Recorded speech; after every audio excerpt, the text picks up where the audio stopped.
안녕하세요. 제 아름다운 선물입니다. 오늘 여러분께 소개해드릴 책은 최서혜님의 8개월입니다. 최서혜님은 본명은 최학송이며 서혜는 호입니다. 1901년 함경북도 성진부에서 소작인의 아들로 출생하였습니다.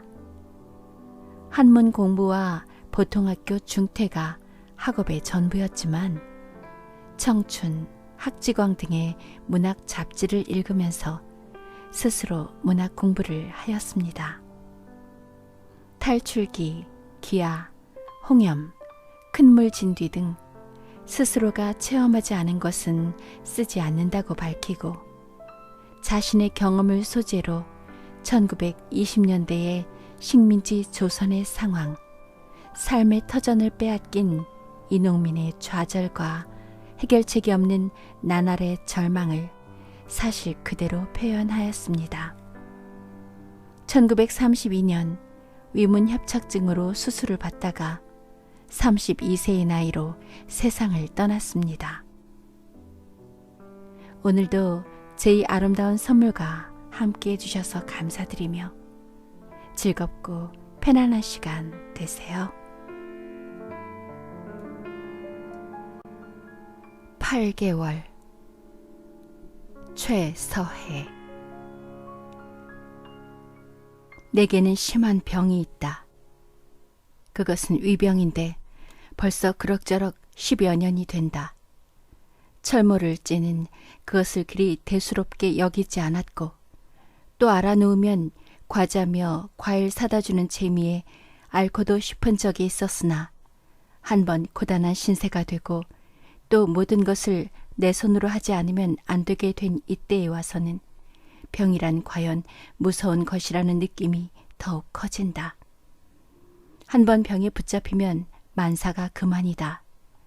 음식을 먹을 수 없고 일을 할 수 없고 위가 찢어지게 아픈 때면 너무도 괴롭다.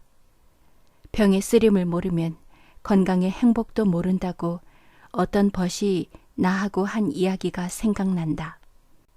그것도 일리는 있는 말이다. 그러나 나는 병 없기만 소원이다. 더구나 내 처지로서 병이 없어야 할 일이다. 할 일은 많은데 병은 나고 병은 났대도 고칠 수는 없으니 말이다. 나는 늘 위산을 먹는다. 이것도 먹기 시작한 지가 3년째다. 그전에는 그것도 못 먹었다. 친구들은 내가 위산을 먹는 것은 버릇된다고 나무란다. 의사에게 베이고 상당한 약을 쓰라고 권한다. 그러나 나는 들은 채 만체하고 위산을 여전히 먹는다. 권하던 친구들은 혀를 차면서 인제 버릇됐다고 나무란다. 나는 구태여 거기 변명을 하지 않는다. 내 병에 태전 위산이나 호시 위산이 꼭 상당한 약이 아닌 것은 나는 잘 안다. 의사에게 진찰을 받고 약을 쓰면 내 위장에 잘 맞을 것을 나는 안다. 그러나 나는 할 수 없이 먹는 것이다. 병은 심하고 괴롭기는 하고 그래도 살고는 싶고 어쩔 수 없이 먹는다. 병원에 가자면 적어도 2, 3원은 가져야 2, 3일 먹을 약을 가져올 것이고 위산은 2, 30전이며 3, 4일분을 살 수 있으니 그것을 먹는다. 위산 3번이나 4번 먹을 것으로 병원에 가보는 것이 더 나을 터이다. 하고 어떤 친구는 말한다. 내게도 그만한 예산이 없는 것은 아니다. 하나, 그것도 한두 번이지 오래 계속할 수 없는 일이다. 또 2, 30전은 쉽게 생겨도 2, 3원은 어렵다. 또 2, 3원이 생기면 집이 생각나고 쌀과 나무가 먼저 생각난다. 우리같이 궁한 데에 떨어지고 생활에 얽매이고 보면 그럭저럭 하여 완전한 치료법을 못하고 만다. 어떤 때는 핏대가 서고 이가 뿍뿍 갈리도록 괴로우면서도 그저 위산으로 다졌지 병원으로 못 갔다. 어려서 가세가 밥이나 굶지 않고 또 어머니가 계셔서 모든 것을 살피실지는 머리만 뜨뜻해도 의사를 부르고 약을 짓고 죽순다, 미음을 다린다, 과자를 사온다 하였다. 더구나 내가 어머니의 아들이요 일찍 아버지를 여의어서 금지옥엽같이 길리었다. 그렇게 호강스럽던 팔자가 하루아침 서리 바람에 궁줄로 틀게 되어 어머니와까지 천리나 멀리 갈리게 된 뒤로는 넓으나 넓은 천지에 한 몸도 용납하기 어렵게 되었다. 그런데 병까지 심하다. 어려운 사람에게는 병이나 없어야 할 터인데 병은 돈과 다툰다. 돈주머니가 무거우면 병주머니가 가벼워지고 병주머니가 무거우면 돈주머니가 가벼운 때다.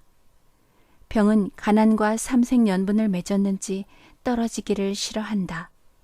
이리하여 나중은 툭툭하는 이 심장의 고동, 그것도 영양 부족으로 미비한 것을 끊어서 북망산의 한 줌 흙을 만든다. 그러던 세상에는 돈주머니 큰 이만 남느냐 하면 그렇지도 않다. 그 이들도 때로는 병에 거꾸러진다. 잡담은 그만두자. 하던 이야기나 어서 하자. 그래, 위산을 먹는데 그것도 처음에는 듣는 듯 하더니 요새에 와서는 귀가 떠졌다. 가슴이 뻑적지근하고 배가 빽빽하며 명뼈 끝이 찢어지게 아픈 때에 태전 위산을 2숟가락이나 3숟가락만 먹으면 배에서 우르르 꿀 쫄쫄 하면서 고통이 없어지던 것인데 요새는 3숟가락은커녕 10-20숟가락을 먹어야 그 모양이다. 참말 인이 박혔나? 버릇이 됐나? 그렇다면 여간 큰일이 아니다. 왜 당신 요새는 진짜 안 잡수? 응? 몹시 아프? 한 끼에 3공기 4공기 먹던 내가 한 공기도 못 먹고 배를 만지는 때마다 아내는 걱정을 한다. 밥 못 먹지, 고통이 심하지, 살아갈 걱정이 있지. 요새 내 꼴은 피골이 상접이 되고 얼굴이 푸르고 헬끔한 것이 한심하게 되었다. 밤에도 곤히 자던 아내가 2-3번 일어나서 내 배를 만지고 등을 누른다. 그뿐만 아니라 사지가 저리고 없던 기침이 나며 정신까지 아뜩아뜩 하여졌다. 실없는 친구들은 날더러 아내와 너무 좋아해서 여윈다고 하나 나는 그런 소리 들을 때마다 코웃음을 친다. 여보, 왜 당신이 내 말은 안 듣소? 병원에 가보시오. 글쎄 병원에 가봐요. 내가 몹시 괴로워서 굶굴 때마다 철없는 아내는 갑갑한 듯이 말한다. 나는 그럴 때마다 별 대답을 하지 않다가도 정 못 견디게 졸으면 여보, 글쎄 내일 아침거리가 없어서 쩔쩔하면서 병원에 어찌 가오? 하고 코웃음을 친다. 굶어도 병 없어야 안 하겠소. 하고 아내는 눈물이 글썽글썽해진다. 병에 괴로운 나는 그것이 또한 괴롭다. 하루는 아침에 일찍 아내가 어디 갔다 들어와서 밤새껏 병으로 신고하다가 흐뭇이 누운 나를 보면서 여보, 오늘은 꼭 병원에 가보시오, 응? 하고 돈 5원을 내놓는다. 이 돈 어디서 났소? 나는 눈이 둥글해서 물었다. 글쎄 가지고 가보세요. 뉘개서 돌렸어요. 하고 아내는 그 돈 나온 곳을 묻지 말아 달라는 빛이 흘렸다. 나는 문득 깨달았다. 당신 그 반지는 어떻겠소? 나는 아내의 왼손을 보면서 물었다. 대답 없는 아내는 머리를 숙였다. 그 반지는 작년 가을 우리가 결혼할 때 부산 있는 어떤 친구가 기념으로 지워준 결혼 반지다. 아내는 그것을 퍽 사랑하여서 이루서 늙어 죽어도 끼고 간다고까지 말한 것이다. 그는 자기가 출입할 때 신는 구두와 입는 의복과 드는 파라솔까지 전당포에 넣어놓고 문 밖으로 못 나가면서도 그 반지만은 만지고 만지면서 그저 끼고 있었다. 그러던 반지까지 잡혀서 내 병을 고치려고 하는 아내를 생각할 때 나는 너무도 감격하여 말이 나오지 않았다. 그러나 누릿한 살에 하얀 반지 자리가 뺑 돌려난 아내의 왼손 무명지를 볼 때 내 가슴은 찢겼다. 오장은 끊겼다. 눈물이란 정도가 있는 것이다. 이렇게 되면 입술만 타는 것이다. 여보, 당신은 왜 시키지 않는 짓을 하오? 응? 누가 반지를 잡히랍디까? 어서 가서 찾아와요. 어서. 감사를 드려야 마땅할 나는 도리어 아내를 나무랐다. 신라 같은 내 목숨을 걱정하는 그에게 노염을 보이고 강박을 했다. 소리 없이 앉았던 아내는 눈물 방울을 치마에 똑 떨어치면서 일어나 나갔다. 내 가슴은 찢겼다. 나는 후회했다. 나는 벌떡 일어나서 마루로 나갔다. 이때 아내가 내 앞에 있었다면 나는 그를 얼싸안고 울었으리라. 아, 내가 왜 그를 나무랐나. 그러나 그때는 벌써 아내가 문 밖으로 나가고 없었다. 나는 마루에 쓰러져 혼자 울었다. 소리 없이 가슴을 치면서 울었다. 일주일 뒤였다. 우리는 운수가 텄다. 기다리고 기다리던 어떤 잡지사에서 원고료 30원이 나왔다. 30원. 목 굵고 배부른 분들이 들었으면 하루 동안 소풍하는 자동차비도 못 될 것이라고 코웃음 할 것이다. 그러나 내게 있어서는 1개월간 생활 보장이 되는 것이다. 고르지 못한 세상을 다시금 느끼게 된다. 아내는 돈을 보자마자 여보, 이번에는 당신이 꼭 병원으로 가시우? 하고 여러 날 신음으로 쑥 들어간 내 눈을 보면서 웃었다. 싸전과 반찬 가게에서도 이제는 외상을 주지 않아서 이틀이나 좁쌀죽을 먹었고 그것도 없어서 아침을 굶었던 판이라 병원보다 급한 것은 쌀과 나무이다. 그러나 싸전과 반찬 가게에 빚을 갚고 쌀과 나무를 좀 사더라도 담뱃값이 오히려 부족한데 어떻게 병원에 갈 수 있으랴. 기왕 빚을 다 못 갚는 판에 얼마쯤 갚을 셈 되고 꼭 병원에 가보세요. 응, 여보. 제일 몸이 튼튼해야지. 하고 아내가 하도 권하는 바람에 나는 총독부 병원으로 갔다. 안국동서 총독부 병원까지 가려면 꽤 멀건만은 왕환 전차비를 생각하고 나는 술렛곡으로 걸어갔다. 10전이면 두부 한 모, 솔가지 한 묶음 값이다. 한 끼는 넉넉하다. 총독부 병원 문 앞에 이르렀을 때 내 발은 무거워졌다. 바른 손은 호주머니에 들어있는 5원 지폐를 만적만적했다. 5원이면 두 입이 열흘은 살 수 있다. 약을 먹어서는 일주일도 못 먹을 것이다. 일주일에 효가 난다면 모르지만 그렇지 않으면 이것도 저것도 못 되는 것이다. 그 대신 1원짜리 위산을 사면 보름은 먹을 것이고 남는 4원은 나무, 쌀 이렇게 생각하고 나는 그만 우뚝 섰다. 도로 돌아 나왔다. 나오다가 또 들어갔다. 또 나왔다. 이렇게 몇 차례를 하다가 무료가로 들어갔다. 길가에 있는 나무와 돌까지도 나를 비웃는 것 같아서 얼른 뛰어들어갔다. 안에는 그보다 더한 것이 있었다. 내가 아는 의학생들이 저편에서 왔다 갔다 한다. 그네들 눈에 띄면 나의 자존이 꺾일 듯이 나는 불쾌하였다. 또 돈으로 인정을 사는 이 사회 속에서 무료로 병 보아준다는 것 어쩐지 미덥지 않게 생각난다. 나는 그만 나왔다. 나올 때에는 들어갈 때보다 더 바삐 뛰었다.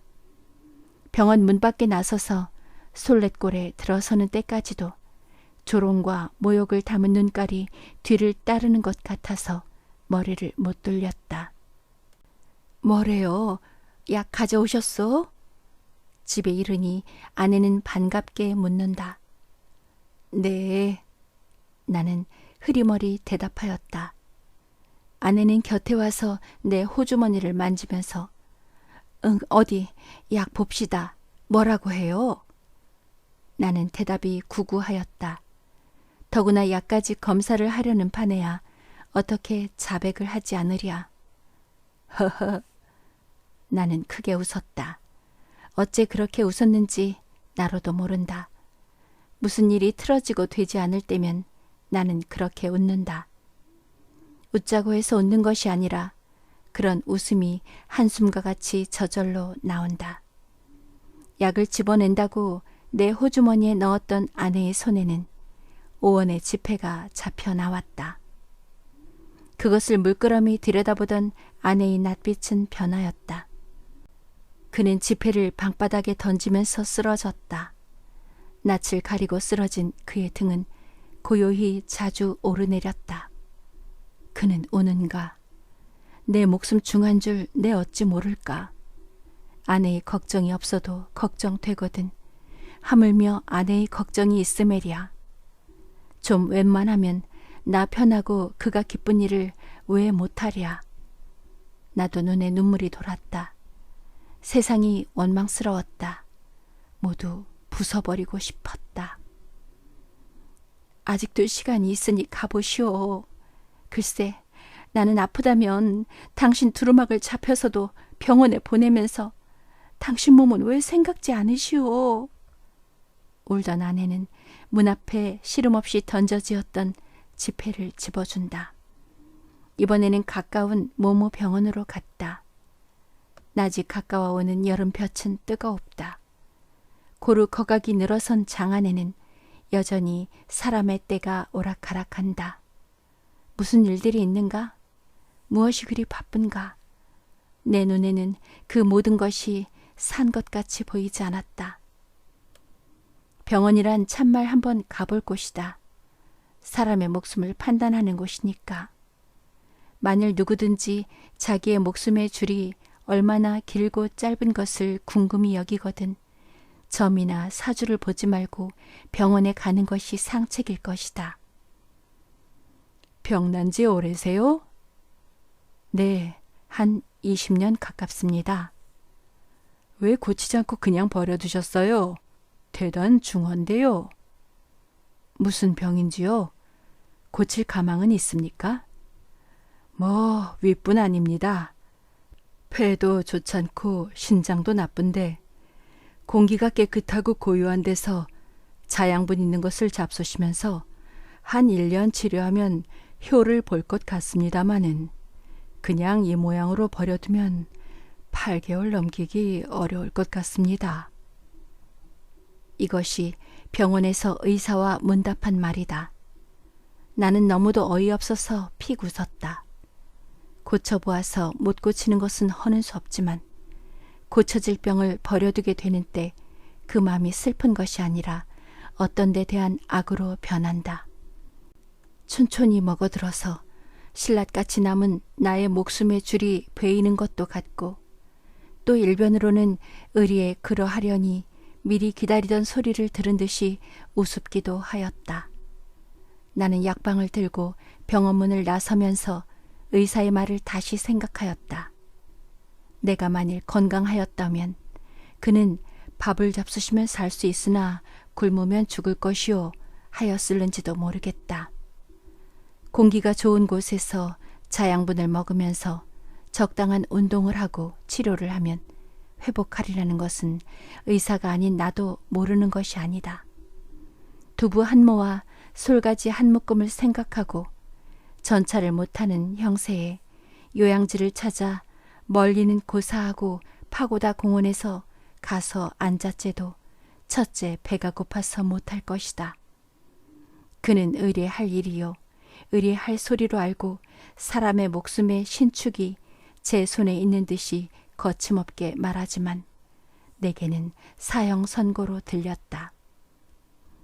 그러나 더 도리가 없는 나는 웃음밖에 나오지 않았다. 종각 모퉁이로 나오니 헌 갓에 대를 문 늙은이가 당화 주역을 앞에 펴놓고 꼬박꼬박 존다. 젖은 말고 침통이나 들고 어디 가서 목숨의 신축이 한 손 안에 자제한 의사 노릇이나 하지. 나는 이렇게 생각하고 혼자 픽 웃었다. 그리로써 종로 내거리 전차 선로를 건너는데 전차가 땅땅 종을 울리면서 바로 곁으로 달려온다. 나는 눈이 둥글해서 뛰어나가다가 8개월 전에 죽을 녀석이 뭐에 그리 무서운고? 혼자 중얼거리고 또 픽하고 하늘을 보면서 웃었다. 그러나 마음속에는 어두운 무엇이 흘렀다. 의사의 사형 선고가 우습고 믿어지지 않고 또 우리 처지에는 가당한 말이 아니라 하고 또 사람의 목숨이 그렇게 쉽게 픽픽 웃기는 하면서도 내 마음속에는 빼랴 뺄 수 없고 속이랴 속일 수 없는 슬픔과 원망과 걱정과 어떤 희망이 흘렀다. 종로, 집, 사람, 하늘, 땅, 이 모든 것을 8개월밖에 못 볼까? 1개년 치료비가 없어서 죽나? 생각할 때 내 주먹은 쥐어졌다. 내게도 눈이 있고 코가 있고 입이 있고 팔다리가 있다. 나도 영감을 가진 사람이다. 그런데 어째 나는 남과 같이 피지 못하고 마르는가? 같은 사람이었마는 같은 사람에게 쪼들리고 쪼들려서 피가 마르고 고기가 마르고 뼈가 말라서 화석 같은 내 그림자가 눈앞에 보일 때 부르진 내 주먹은 더 단단히 쥐어졌다. 사람이 자기 운명의 길고 짧은 것과 좋고 언짢은 것을 모르니 말이지. 안다면, 확실히 안다면 그 속에서 무슨 변이 일어날는지 누가 보증을 하랴. 이렇게 혼자 분개하면서 집으로 가다가 나는 미친놈처럼 허허 웃었다. 모든 것이 우스웠다. 세상이 우스웠다. 그것은 어린애 장난 같았다. 내가 쓰는 시도, 의사가 가진 청진기도 모두 장난감 같다. 그것은 미구에 아침빛이 오르면 쓰러질 지새는 안개같이 생각나서 나는 또 웃었다. 대문 안에 들어설 때 나는 이 마당도 8개월밖에 못 밟는가 생각하고 커다랗게 웃으면서 마루에 가서 앉았다. 왜 웃소? 응? 또 무슨 일 났소? 응? 아내가 약병을 받으면서 묻는다. 그때 내 머리에는 그래도 살겠다고 약을 가지고 와 하는 생각이 떠올라서 또 웃었다. 하하하하.